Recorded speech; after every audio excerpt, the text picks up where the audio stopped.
Bien, buenas tardes, buenos días, buenas noches. Estamos desde Santo Domingo, República Dominicana, en este su espacio de cada semana, entendiendo la realidad, trayendo temas de interés para la reflexión y el quehacer de la vida de las personas que vivimos de este lado del hemisferio. Hoy tenemos en la continuación del tema sobre tiempos peligrosos, ya en la parte final, porque es un tema de análisis con bastante contenido. Y hoy vamos a tratar ya de identificar algunas de las características de esta sociedad, que una sociedad que ha perdido los valores, una sociedad enferma, una sociedad donde la moralidad está en el suelo y donde precisamente nosotros los seres humanos somos los responsables de, de todas estas situaciones anormales que pasan en una sociedad no civilizada. Como siempre me acompaña Franklin Martínez, quien analiza juntamente conmigo estos tópicos que son de interés para la vida del hombre en sociedad. Franklin, buenas tardes, buenas noches. Eh, ¿Cómo anda la vida por allá?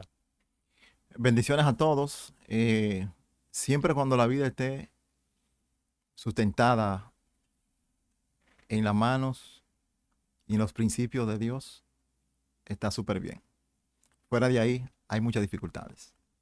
Qué bueno, nosotros vamos a tratar de seguir identificando esas características que definen el comportamiento del hombre en la sociedad. Y en el programa anterior, nosotros estábamos analizando los hombres intemperantes, infatuados. Entonces, tú me decías en ese momento que un hombre infatuado es aquel hombre que es ingreído, se da la buena pompa, es el centro de atracción en reuniones, espectáculos y todas esas cosas.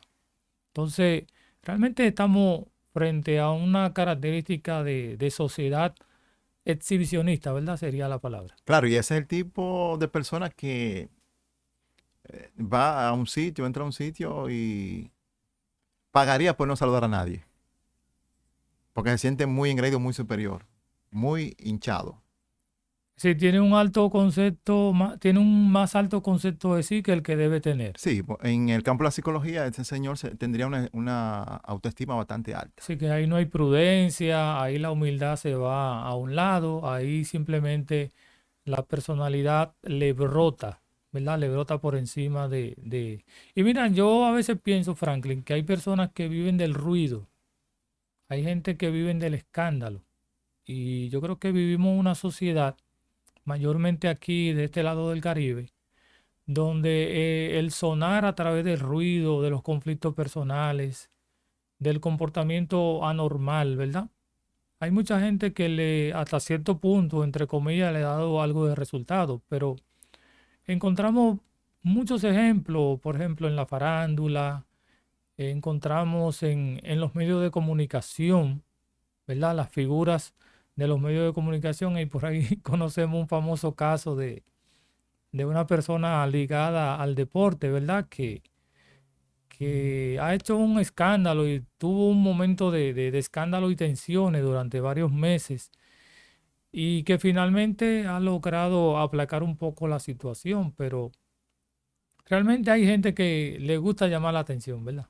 Sí, sí, es el típico individuo que cuando lee los periódicos por la mañana y ve que no hay información de él, cuando prende el televisor que él no está sonando, cuando entra a las redes sociales, entonces se siente mal.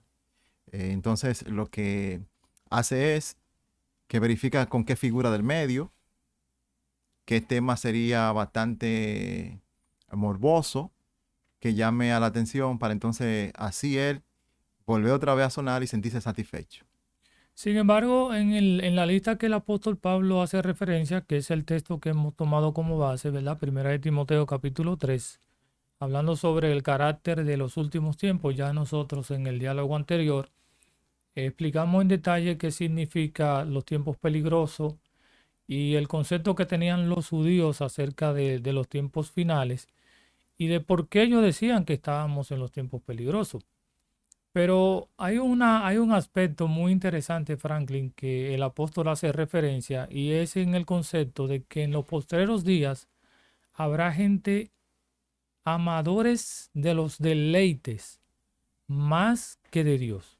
Oye, eso suena un poco fuerte, amadores de los deleites más que amor que le podemos tener a Dios. Sí, esta parte aquí Yo me imagino que es guarda, crucial esa parte, ahí es no, fundamental. esa parte guarda una relación intrínseca con la primera característica, amadores de sí mismo. Aquí entonces el apóstol se centra e indica amadores de los deleites, que tiene como base fundamental hacer de los placeres, hacer de la buena vida, hacer del disfrute, hacer de su vida una especie de disfrute a plenitud, sin importar qué tipo de consecuencias hayan. Si esa persona tiene que hacer lo indecible para conseguir dinero y seguir en esa buena vida, lo hace. Ahí llega al punto de que poco importa conservar la moral, poco importa conservar el prestigio, poco importa conservar la dignidad. Lo que está primero en mi vida es el deleite, son los placeres. Es el típico individuo que tú, por ejemplo, ves en algunos lugares, ¿verdad? Que frecuentan este tipo de acciones. Si tienen que ir en la mañana, van. Si tienen que ir a las 12 van. Si tienen que ir a la noche. Esa es su vida. Para ese tipo de personas no hay consejo, no hay orientación. Porque ese es su entrenamiento. Ese es su vida. Es mucho más importante que la educación, mucho más importante que el trabajo, mucho más importante que la economía. Lo que en el ámbito popular se conoce como el típico vago. Es decir, que nos encontramos con el hecho de que una persona que se deleite en sí mismo es una persona que no tiene tabúes, es una persona que no conoce las reglas, ¿verdad? Es una persona que no tiene límites, que es simplemente lo que le produce placer, eso lo hace, independientemente de lo que tenga que gastar, en el lío en que tenga que meterse, la inversión que tenga que hacer, ¿verdad? Es decir, es una persona que hace las cosas cueste lo que le cueste, Y ¿verdad? si tienes que decirle, Feli, yo quiero que tú me prestes 10,000 pesos, se vale de tu amistad, donde ya tú tienes un compromiso moral con él, no puedes decir que no, pero a él no le importa pagártelo no, con nada, nada de eso le importa. Es decir, que es un tipo de persona que simplemente hace las cosas. En el momento se le ocurre agarrar y salir de viaje, hace un lío y se mete en un lío. Sí, sí. Es una persona que en definitiva diríamos que es una persona que no tiene límites, que no conoce las reglas del límite, que no conoce el sistema de autoridad, de poder. Es una persona que vive una vida totalmente licenciosa, una vida disoluta, una vida desenfrenada, una vida totalmente infatuada, una vida totalmente sin ningún tipo de temor a Dios, a su prójimo, a la moral, a la sociedad, ni a nadie. Es muy fuerte eso, ¿verdad? De gente que uno conoce, que tú conoces. Ejemplo que vemos en la sociedad de personas que no tienen límite para hacer las cosas. Es decir, ellos dirían, bueno, su propio límite, mi propio límite sería yo mismo. Pero por eso entonces caen en tantos errores, cometen tantas anomalías, ¿verdad? Sí, obviamente su vida desenfrenada lo hace que ellos vivan una vida sesgada de la sociedad, tan sesgada que cuando quieren despertar de ese derrotero, entonces ya están en una mansión de 4 rejas. Fíjate que ese tipo de persona, como se habla de deleites, simplemente piensa en las cosas que pueden satisfacer sus deseos y sus emociones. Es decir, que es una persona o un tipo de personas, ¿verdad? Porque diríamos que hay mucha gente en ese paquete que sencillamente hacen las cosas porque le produce el placer para hacerlas.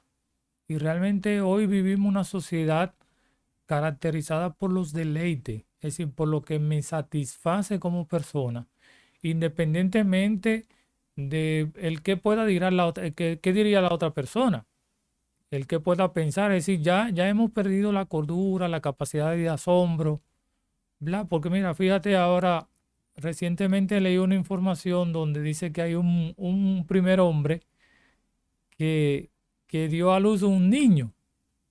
Pero ya cuando tú lees la información, claro, es un título para llamar la Claro, atención. claro. Pero cuando tú te Sensacionalista. das cuenta, la persona es hembra, ¿verdad? Pero es una persona que siendo hembra da a luz un niño, pero dice que quiere ser varón, quiere ser un hombre. Es decir, es tanto el deleite, es tanto la satisfacción que ha podido experimentar en su vida. Y eso se da siempre, simplemente con aquellas personas que no se aceptan a sí mismos. Es decir, son personas que ya han probado tantas cosas que ya están haciendo cosas que son anormales. Claro, y fíjate que esa parte que estamos hablando de lo deleite más que de Dios, se ve la mayoría de veces en sectores eh, de clase baja y, ¿por qué no también en otros sectores? Pero, por ejemplo, la característica del apóstol Pablo precisa acerca de traidores. Esa característica hay que poner atención porque incluso se usa mucho dentro de las iglesias. Por ejemplo, cuando se escribe eh, este texto que estamos analizando en el 65, después de Jesucristo, cuando ya Pablo le hace una advertencia final a Timoteo, eh, fíjate, ese elemento se usaba mucho dentro de los cristianos. Por ejemplo, en el 65, después de Jesucristo, había una persecución feroz en contra de la iglesia. Para esa época ser cristiano era similar a cometer un delito o un crimen. Entonces, habían algunos creyentes que por ganarse posiciones en Roma, por ganarse algún punto en la comunidad donde vivían, entonces fungían como traicioneros de sus mismos amigos y creyentes. Entonces, hoy día, esto también lo podemos ver en algunas iglesias, donde un ministro, donde una persona, donde un líder traiciona al otro porque lo quiere ver totalmente fuera de la posición, fuera del cargo o fuera del ministerio, porque lo envidia, porque no cuenta con los mismos recursos, porque no cuenta con la misma capacidad intelectiva, eh, entre otros. Entonces, lo que más le duele a un individuo es que su propio amigo, su propio compañero, su propio pariente lo traicione. Y hay traiciones que en el mundo secular, por los efectos que produce, muchos no lo perdonan. Sin embargo, por yo seguir mis propios intereses, a raíz de satisfacer mi ego, a mí no me importa quién sea, si tengo que traicionarlo 10.000 veces, lo traiciono. Lo que yo con eso voy a ganar es dinero, voy a ganar fama, voy a ganar fortuna, voy a tener una mejor posición. Y lo que me importa es descalabrar moralmente a alguien. Llegar a ese punto, a ese nivel de esa bajeza tan fuerte. Pero ¿tú crees entonces que dentro de nuestras congregaciones cristianas aparezcan este tipo de personas que piensan más en los deleites personales, en satisfacer sus propios deseos, en proyectar su propia personalidad antes de que podamos deleitarnos en Dios, porque también la Biblia dice, deleítate a sí mismo en Jehová y Él concederá todas las peticiones de tu corazón. Es decir, que podemos deleitarnos en Dios, en sentirnos complacidos, satisfechos, en sentirnos conformes, pero también la otra parte que tú dices, nos encontramos con gente insatisfecho, inconforme y gente que no se sacian con nada. Entonces, mm, claro, aunque no es ningún asombro, ¿verdad? Que dentro de nuestro grupo religioso se aparezcan personas así de esa categoría. Sin embargo, el Evangelio es un freno, ¿verdad? El Evangelio pone como una especie de alarma y te dice, mira, eh, lo que estás haciendo no lo estás haciendo bien. Es decir, lo que tú estás haciendo es sumamente contrario a la naturaleza del Evangelio, contrario al ejemplo que nos dio nuestro Señor Jesucristo. Claro, y eso que dices es tan real que cuando analizamos la vida de Jesús, sus discípulos, la vida de los apóstoles, la vida de la iglesia en aquella época, la Biblia señala traidores. Número uno, Judas. Traicionó a su maestro. ¿Por cuánto? ¿Por qué? Por dinero. En la iglesia de Corinto habían personas que calumniaban, que hablaban mal de Pablo, por muchas razones. En la iglesia de Filipo habían envidia, habían disensiones, habían todo este tipo de situaciones. Entonces hoy en día, obviamente, la situación no cambia y dado esta circunstancia, todas estas situaciones que estamos viviendo, esas traiciones se han incrementado. Por ejemplo, en los años 80, en los años 90, había ministerios famosos a nivel internacional. Y según pude verificar, esos grandes evangelistas de aquella época tenían espía el uno para con el otro. ¿Para qué? Para evitar que uno tuviese más fama que el otro, para evitar que él avanzase más en el ministerio. Entonces provocaban situaciones y ahí venía entonces la calumnia, venían las traiciones, ahí venían la debacle, venía todo elemento catatónico que lo derrumbaba por completo. Incluso eso fue tan fuerte, ese tipo de espionaje que se usó en aquella época. Había un ministro famoso que cayó y que jamás se volvió a levantar de Estados Unidos. Pero fíjate que ahora que nosotros estamos pensando en todas estas cosas, me viene a la mente, por ejemplo, nuestros grandes ministros del Evangelio. Entiéndase Billy Graham, Alberto Motesi, Luis Palau, y otros tantos que podríamos mencionar, que tuvieron ministerios, o algunos tienen y otros tuvieron ministerios exitosos. Por ejemplo, el caso de Billy Graham es uno de los evangelistas de más trascendencia en los Estados Unidos, Claro. asesores de presidente, ¿verdad? Recientemente murió Luis Palau, ¿verdad? Murió también el hermano Juan Stan, un teólogo costarricense. Murió también recientemente el hermano Padilla, René Padilla.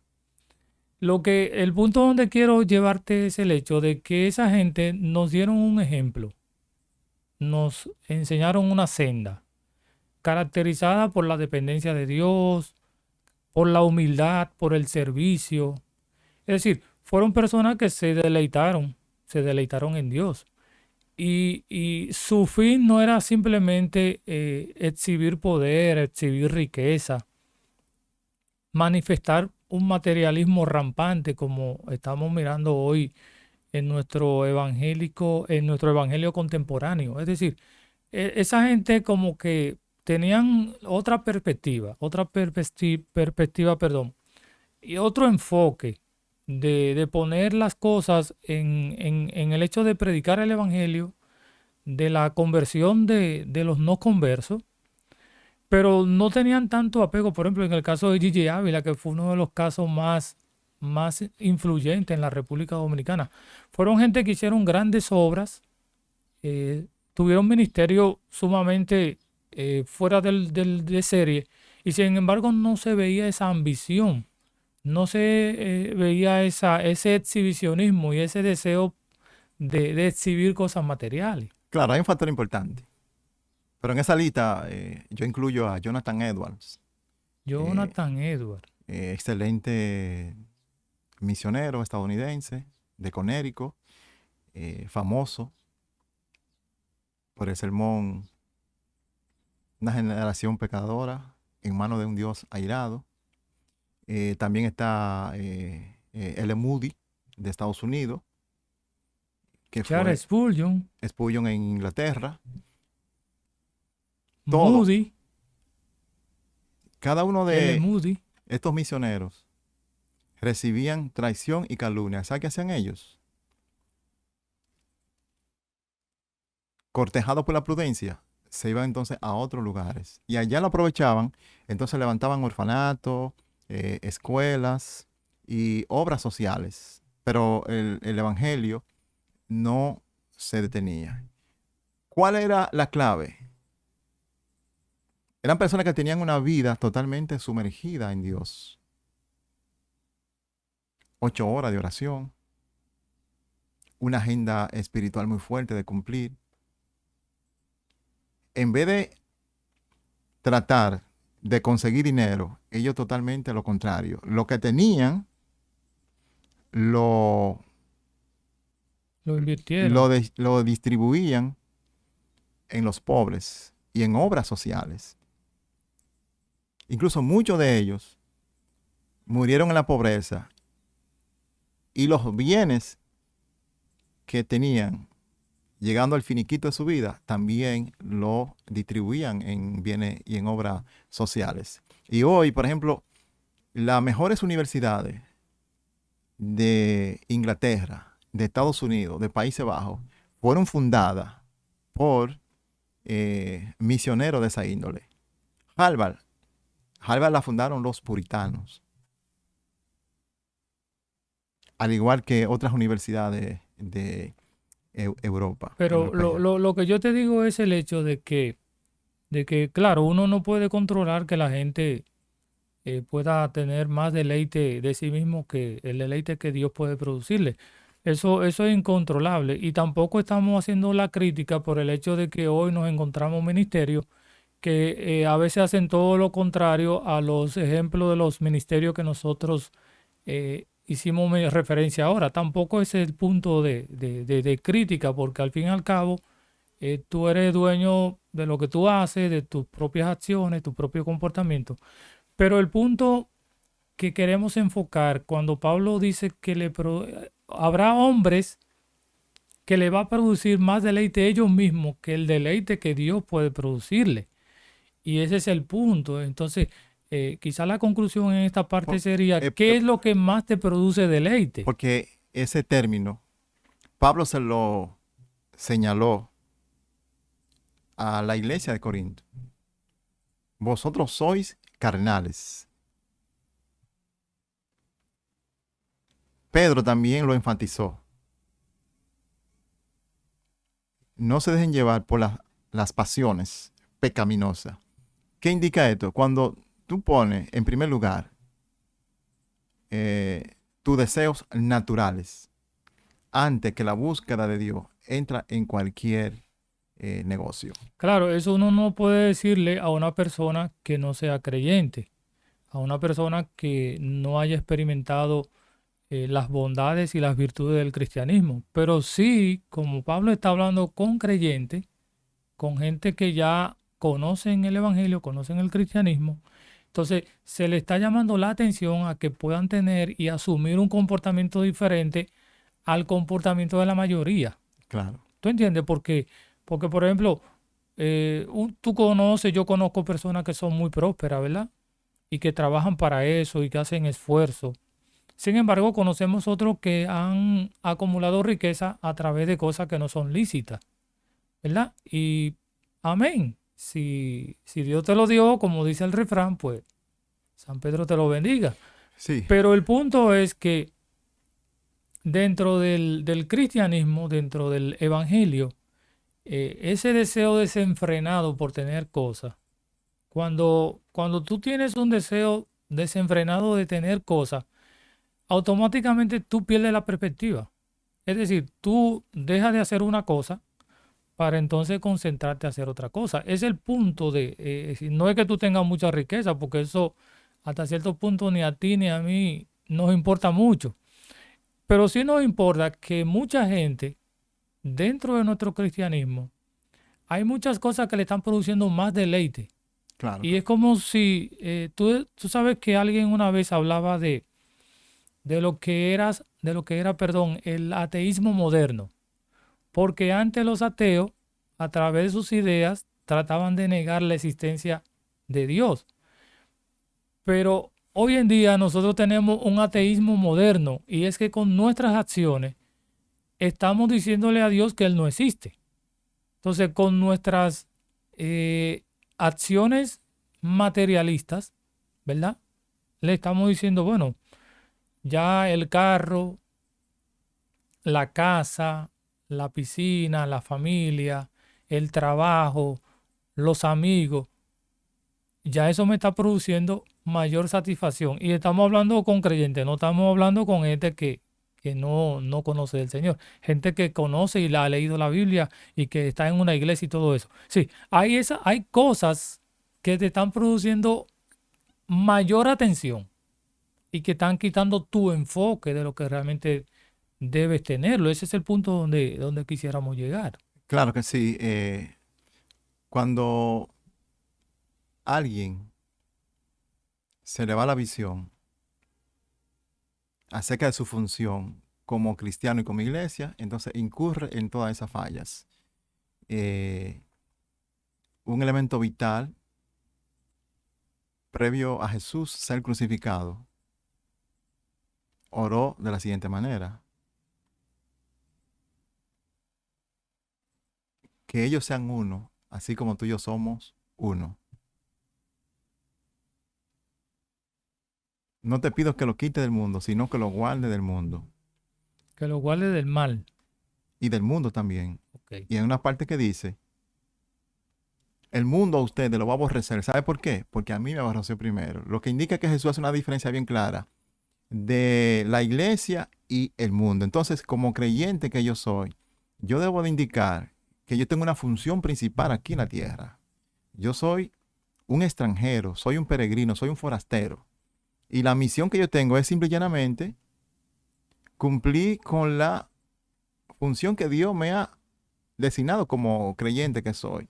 Entonces, cuando busco otro interés que no sea eso, entonces ahí es cuando viene todo ese tipo de consecuencias graves para algunos creyentes. Muchas veces hay algunos creyentes que lamentablemente se dejan seducir por el materialismo, por Satanás, por el mundo, por sus debilidades, y lamentablemente caen en este tipo de descrédito o desgracia. Es decir, que en definitiva, cuando uno trata de desenfocarse y de no poner su mira, ¿verdad? Porque en este caso también apelaríamos a lo que Pablo le dice a los colosenses. Ustedes tienen que poner la mira en las cosas de arriba. Y Pablo hace la diferencia. Parece ser entonces que hay gente que siempre miran para arriba y hay otras personas que siempre están mirando para los lados, ¿verdad? Entonces el problema es dónde tú estás enfocándote, si estás mirando hacia arriba o si estás enfocándote hacia las cosas que están a los lados.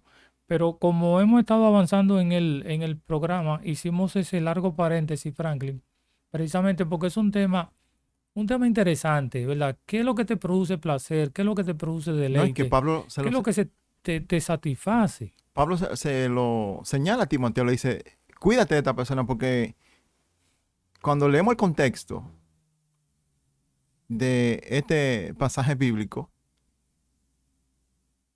eran falsos maestros que estaban en las iglesias convenciendo a algunos creyentes con la misma característica que Pablo está indicando y que nosotros estamos viendo hoy en estos días. O sea, que no está ajeno a las iglesias, porque es como, ¿qué le dijo Pablo a Timoteo? Cuídate de ti mismo. Y pelea la buena batalla de la fe. Pelea la buena batalla de la fe. Ten cuidado de ti mismo y de aquellos que te escuchan. Y sé ejemplo, dice, en todo, en conducta, en amor, en espíritu y en fe. ¿Por qué? Porque el ministro de Dios no está exento de ser tentado con este tipo de situación que hemos tratado en este día. Mira, y es sumamente preocupante porque también Pablo dice que las personas que hacen eso como un hábito, dice Pablo, van a caer en la condenación del diablo. Es decir, su fin final, valga la redundancia, va a ser no agradable. Es decir, van a caer en una situación en la cual no se van a poder levantar jamás.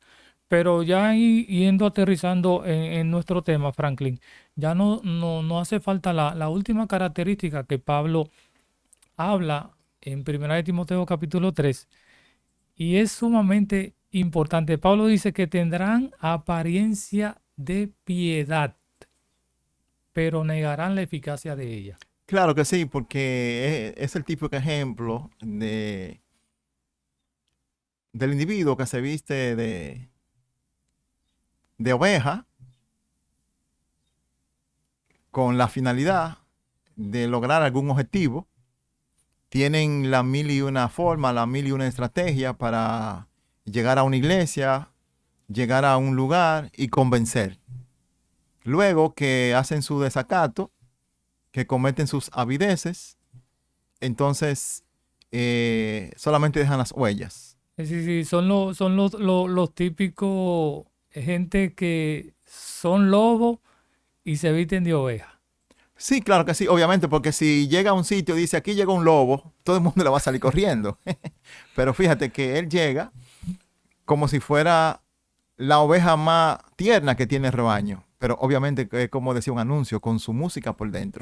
Pero me llama la atención que Pablo dice que tendrán apariencia de piedad. Claro que sí, porque Se van a aparentar que son piadosos. son individuos que van a pintar desde sus orígenes, desde que tú lo ves, la característica de el mejor de los pastores, el mejor de los evangelistas, el mejor de los miembros, el mejor de la ayuda comunitaria. Pero obviamente cuando entran ya en una fase que él entiende que está lo suficientemente satisfecho, entonces ahí, como dice el buen dominicano, dio el palo y se fue. Entonces el tiempo se encargaría siempre de desenmascarar, de saber quiénes fueron esas personas. A veces se dan situaciones en que uno lo identifica rápidamente, pero en la mayoría de los casos, Franklin, a veces pasan tiempo y que la gente hace en su fechoría y después dice, wow, pero hay gente que dice, yo jamás pensé que fulano iba a ser capaz de hacer tal cosa. Pero hay otros que se dan cuenta de la avidez y la astucia de esa persona en el preciso momento en que aparecen en el grupo. La Biblia advierte y dice que no es de todo la fe. Profesan conocer a Dios, pero con sus hechos lo niegan. Entonces, hay un texto también que dice que debemos de discernir los espíritus a ver si son de Dios. Y esto así porque desde los orígenes de la iglesia hasta la fecha siempre han habido esos tipos de situaciones que penetran en algunas No, iglesias no, de gente y buscando también, lucro. también fíjate que ese tipo de personas aparece en el grupo, pero son tan astutos que influencian al grupo. O influencian en el grupo o influencian una parte del grupo. Siempre tienen mayor conversación con un grupo X, pero sus intenciones no es ayudar a ese grupo, no es solidarizarse con ese grupo, sino sacarle ventaja. Pero llega el momento en que el tiempo revela quién era fulano o quién era fulana de tal, porque fue tantas las cosas que hizo que ya su comportamiento anormal lo delató. Claro, siempre buscan a lo más sensible de las iglesias. A esos grupos sensibles ellos lo buscan. Gente que se pueda influenciar. Sí, gente que sean moldeable, que puedan ser inducidos, guiados hacia el error, que ellos lo vean las características que no ofrezcan ningún tipo de resistencia. Ellos están detrás de eso, entonces, aparte de eso, también los convence para que busquen a otro tipo más de personas y de ahí en adelante entonces comenzar a hacer su trabajo. Bien, finalmente la recomendación del apóstol Pablo cuando aparezcan este tipo de personas, Pablo utiliza una expresión que dice, a estos evita. En otras palabras, sácale los pies, no te juntes con esa persona, trata de tener cuidado, ¿verdad? Porque no te va a beneficiar en nada. Bueno, de eso se trata la advertencia. Primero debe de descifrar, desentrañar, desglosar. Cuando estén estos tiempos peligrosos, cuando vengan los tiempos peligrosos y cuando tú veas personas con esta característica, Debemos evitarlo. ya tú estás advertido. Entonces debe de rechazarlo. Porque precisamente de eso se trata la advertencia. Cuando Cristo habla en Mateo 24 de las señales antes del fin, ¿con qué finalidad lo hace? Simple y llanamente para que todo aquel que ama su venida esté preparado. Pero no simplemente, bueno, van a ver esto, lo otro. Simple y llanamente, bueno, le estoy indicando esto para que cuando yo venga, ustedes estén como bienaventurados, que cuando yo venga, lo encuentre haciendo así como velando o en oración. Bien, ¿qué recomendación más interesante la que Pablo habla acerca de los tiempos peligrosos? Con la responsabilidad de que evitemos a toda costa este tipo de personas o personas que aparecen dentro de nuestros círculos cristianos. No hay tiempo para más, Franklin. Lamentablemente el tiempo nos traiciona y nos encontraríamos en otro diálogo de entendiendo la realidad. Bendiciones.